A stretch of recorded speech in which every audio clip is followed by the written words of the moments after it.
So, Piers, just so you know, I have spent years teaching for the U.S. Air Force, helped them stand up an entire school dedicated to air strategy. Just a week before the bombing started, I was giving a presentation to the U.S. Army War College. I spend my years, I have military officers coming getting their PhD under me. So I spend a lot of time here with the U.S. military. We are, as a military, performing superbly at the tactical level. Well, my excellent panel is standing by to discuss all this. We'll begin today's coverage with Robert Pape. He's a leading professor of political science at the University of Chicago and the founder and director of the Chicago Project on Security and Threats. Mr. Pape, welcome to Uncensored. Thank you very much for having me, Piers. So, my kind of overview, sitting here in London at the moment, back in my studio, actually, for the first time in 8 weeks, since I managed to be extremely foolish and fall over a step at a restaurant, break my femur, and need a new hip. It's good to be back. Nothing to do with you, Robert Pape, but it's good to be back in my old studio. It seems to me, sitting here and looking at everything that's happened in the last 2 weeks, that two things can be true at the same time. One is that militarily, the combined American and Israeli military, I would imagine arguably the most powerful in history, has inflicted enormous damage on Iranian military. And over time would be overwhelmingly, obviously, able to defeat it. However, the Iranians are fighting a slightly different war, it seems to me. They're fighting an economic war in which they have effectively closed the Strait of Hormuz, where 20% of the world's oil flows through on a daily basis, and they've systematically targeted a lot of places in the neighboring Gulf states that would deter tourists, for example, or expats living in those places from wanting to stay there or visit there. And the combined effect of this is having a very significant, dramatic effect on the global economy. And those two things can be true at the same time. You've caught it exactly right. So, Piers, just so you know, I have spent years teaching for the U.S. Air Force, helped them stand up an entire school dedicated to air strategy.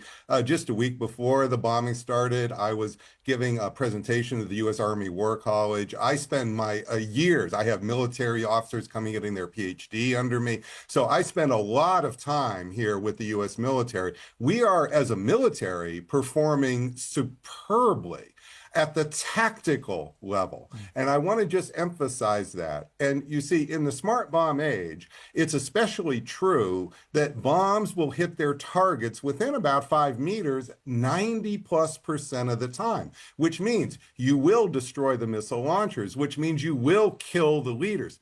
But that does not guarantee strategic success. And in this case, the goal was to take down the regime, not just simply kill leaders. The goal was to weaken Iran, its power. And what we see after 17 days of war is the regime is resilient and more dangerous than ever, than it was before the bombing. And Iran is now more powerful than it was. In fact, Iran has just achieved what we have spent 50 years in the U.S. military in America trying to prevent, which is control of the Straits of Hormuz. That was the #1 goal of American grand strategy in the Middle East, not Israel. This was the #1 goal, and this is a catastrophic failure. And it is what I call the escalation trap, Piers. It's completely, I've seen this for decades with the Clinton administration. This is not unique to President Trump, but he has fallen into being mesmerized by the power, the exquisite power of our military into thinking it's omnipotent, that it can achieve any strategic objective. The fact of the matter is we have failed strategically, and we're getting deeper into the trap, which is why none of those allies you just pointed out, perhaps maybe the UK, will see, want to go down the tubes with us here. This is a very, very, very serious problem. And I don't say this with any glee. If I could just say one more thing, this is one of the worst regimes we had in history. So I have no way supporting this regime in Iran. In fact, I've been offered many trips to go to Iran. I refuse to go. So this is not coming from some, sort of dovish support or something. I've support many, many uses of force. My book's called Bombing to Win. I titled the Substack The Escalation Trap, and it's a tragic trap. And I'm trying to be clear so that we can stop making mistake after mistake after mistake. Now, let me paint another scenario to you of how this may have played out. And I base it almost exclusively on what the Secretary of State Marco Rubio said before he was probably rudely corrected by the administration, maybe his own boss, into reversing his position dramatically in 24 hours. But he was caught on camera saying that the reason the Americans had preemptively attacked Iran was because they got information that another country, clearly Israel, was about to attack Iran, and that Iran's response to that would be very likely to attack American interests, the bases in the Gulf states, whatever it may be. And therefore, because of that knowledge of the Israeli attack, the Americans would have to preemptively go in to protect themselves from whatever retaliation came back, which seemed a very convoluted excuse for a preemptive strike. But if that is what happened here, and we know from the former Secretary of State, Antony Blinken, that Netanyahu had tried to persuade both Obama and Biden to do the same, saying, I'm about to go in. And then when they said no, he didn't go in. That potentially and possibly Donald Trump got played by Netanyahu here in the same way he tried to play Biden and Obama. And that the reason why Israel might be more relaxed about how this all plays out is that really what they want is a bit different to what America needs out of this. Israel just wants to cause maximum damage to Iran, to its regime. They'd be quite happy with chaos as they were when it happened in Syria. Whereas chaos in Iran, if it involves closing the Straits of Hormuz or attacking the Gulf states next to them or whatever, that does not suit America. So it may be, and I don't know the answer to this, I'm just hypothesizing based on what I heard coming out of Marco Rubio's mouth. If that was why the Americans joined this, then it may be that Netanyahu has taken America into something where he is quite comfortable about this going on for a long period of time, but it won't suit the American national interest. Yeah, let me just make 2 points about this. Now that this is becoming a strategic disaster, Piers, the blame game is already in full throttle here. So you're going to see that. And I don't do politics, okay? So, but nonetheless, second point, which is, let's assume you're right here. That's not a good enough excuse for launching a disastrous campaign.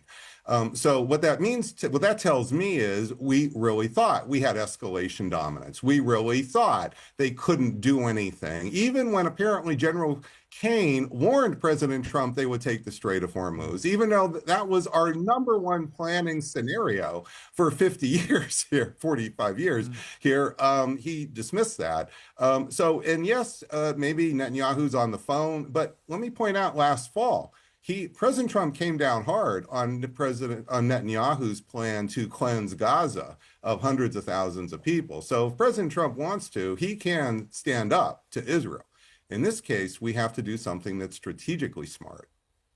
Yeah, I mean, look, and it may be that Donald Trump, when he was informed the Ayatollah was with all his top people in a place that could be hit, took a view that a bit like with Venezuela and Maduro, that he could get in, they could take out the leadership. It would dramatically change the dynamic, perhaps, if they got somebody who wasn't quite as fanatical replacing the Ayatollah. But of course, even if you take that argument, which might well be the case, I'm not saying for a moment that I think Donald Trump can be easily railroaded by Netanyahu. But if he got involved for that purpose, very quickly he said, "Look, we want regime change. We want to see the people rise up." He spoke directly to them. We've seen none of that, probably because the people remember being slaughtered in the street when they protested in January, and there are loads of bombs flying over the street, so why would they risk their lives? We've also not seen, we believe the supreme leader has been replaced by his son, but there's no sign of this son still being alive. There are reports he's gone to Moscow to have urgent surgery, all sorts of stuff about this guy. Whether he's alive or not, we don't know yet. But either way, there's no doubt the regime remains intact. The people are not rising up. And so you're left with looking back at what Donald Trump said in the immediate aftermath of launching the attacks, and none of that is manifesting itself. So I just think if I was advising Donald Trump, I'd be like, look, you've got to do something quickly here because your original mission statements simply aren't happening and are probably unlikely to happen. So it's important to know, Piers, that I've studied every air campaign since World War I. I've modeled the bombing of Iran for 20 years, so I know quite a bit about all these details. And it's important to know that in over 100 years, air power alone has never, and I'm choosing my words carefully here, never toppled a government. The usual normal response, such as when Ronald Reagan tried to decapitate Gaddafi in 1986, or when Bill Clinton tried to smash Milosevic's regime in March 1999, the usual response is a lashing back on the schedule of the target. And so what you are seeing here is the normal failure of leadership decapitation attacks, including in the precision age. And the problem is not that the bombs fail to kill the leader. The problem is the replacements become much more aggressive because that's how they get legitimacy inside their inner circles, Piers. So just imagine you're fighting for the next rung up, right? And if you're not aggressive, you're going to get a bullet in the back of the head. That's the real issue here. Well, also, if the new supreme leader is the Ayatollah Khamenei's son, as has been, reported from Iran, if that is the case and he is alive, this is somebody who's just seen his parents and his wife and as many as 2 of his children killed in the initial strikes.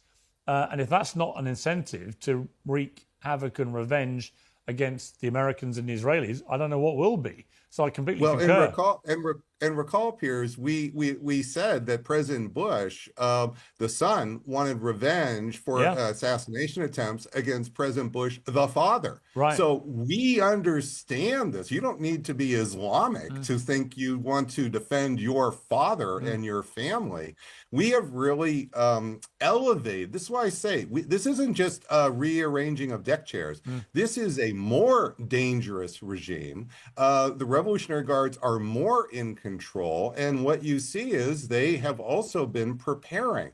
They had their plan Mosaic for how to handle the death of their leaders. It's gone according to plan. They have a what I call horizontal escalation strategy. They're using precision guided drones. These are not just haphazardly attacking targets. You effectively have 2 precision air forces going at each other.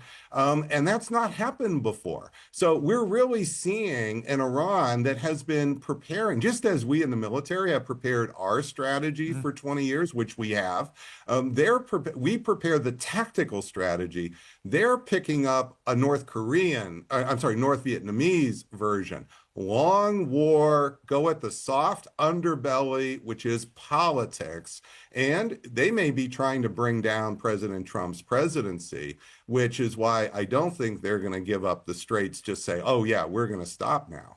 No, I mean, they may well sense an opportunity to drag this out long enough that Donald Trump in the November midterm elections loses both the House and the Senate, becomes the lamest of lame duck presidents, and then has 2 pretty powerless years, which would drive him completely nuts.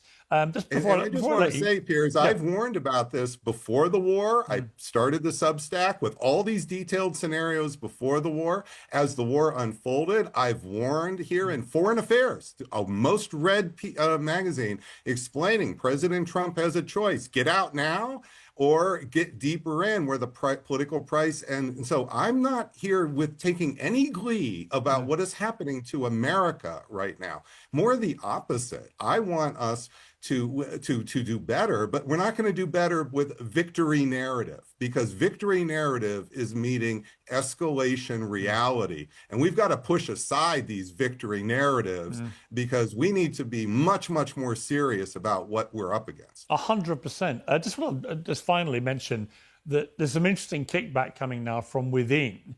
David Sachs, President Trump's artificial intelligence and cryptocurrency czar, has warned on the podcast All In that, quote, Israel could get seriously destroyed And then you have to worry about Israel escalating the war by contemplating using a nuclear weapon. I mean, it's a pretty apocalyptic fear he's raising there, but that is one of Donald Trump's top people. Is that a potential scenario?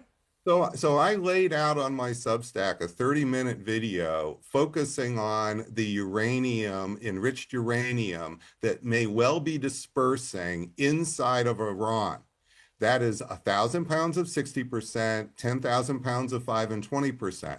There's no guarantee that will only disperse inside of Iran. So if you thought of I don't mean nuclear atomic bombs, but radiological bombs in Tel Aviv, now we're talking really escalating this up. So I don't know what Mr. Sachs is talking about. I've never met him. I haven't talked to him, but I know what I have studied for 20 years in the modeling here. And the modeling is there are a lot more cards for Iran to play. And the idea that maybe Netanyahu could be tempted to use a tactical nuclear weapon, but that will have blowback, radiation blowback in the Gulf. Fascinating stuff. Professor Robert Pape, a great